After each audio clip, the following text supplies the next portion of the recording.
So now I'm going to take you into the design and look at some of the ways we're going to achieve what I talked about before.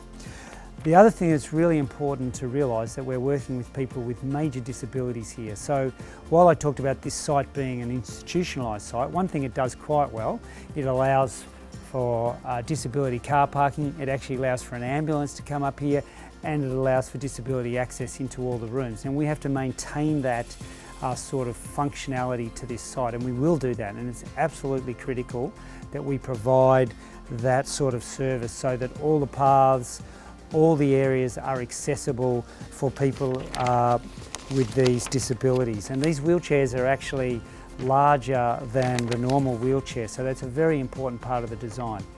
But with that catered for, that is no excuse to create these boring, dull, institutionalised landscapes. So what we're trying to do here is much richer.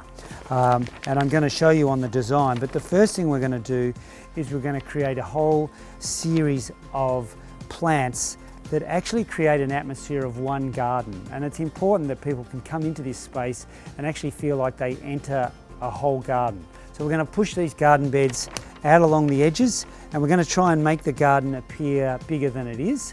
We're also going to hide the disability car park and the car parking with certain patterns on the paving, which just start to blend it and blur the edges between what's car parking and what's garden.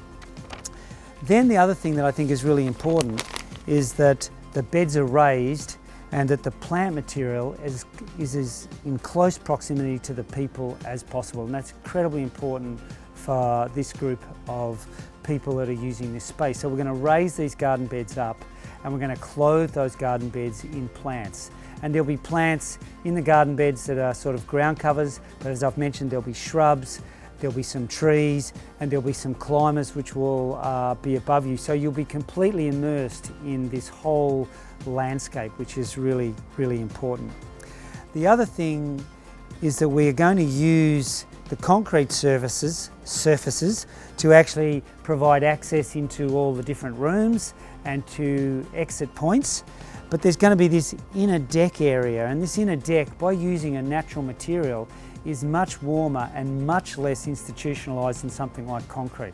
So people like Jared will be able to move off the concrete surface into this beautiful deck area, and this deck will have these raised garden beds and these moulded seats. So seating areas where Jared could park his wheelchair, but a carer or family members could come in and sit close to Jared. All the time being completely surrounded by touching and having plants as close as possible. So the general feel is that we have this larger garden, and then we have this inner garden where you can have these more intimate experiences with the plants. There'll be a pergola above it, and that's really going to provide some break from particularly the harsh sun, but it's actually going to allow us to grow things like hops, clematis, passion fruit, and things like that that will also add to that food forest feel. The planting, I want to talk a little bit about the planting.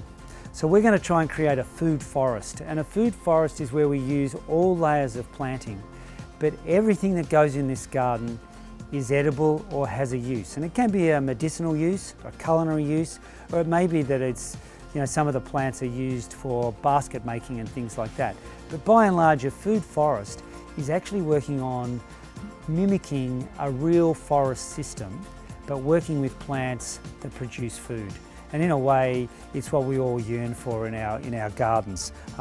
We'll have some annuals in there, so we'll be able to grow some tomatoes and we'll grow sunflowers, remembering that Jared's vision started with growing a single tomato. So there'll be opportunities for annuals, but a lot of the planting will be permanent planting that will produce edible fruit or edible leaves. And you think about that, you think about blueberries, for example, or you think about the beautiful Amelanchier, which is a juneberry, and that's a wonderful small tree which produces an edible cherry. So they're the sorts of plants that we'll be working with as that layer of greenery right through the garden.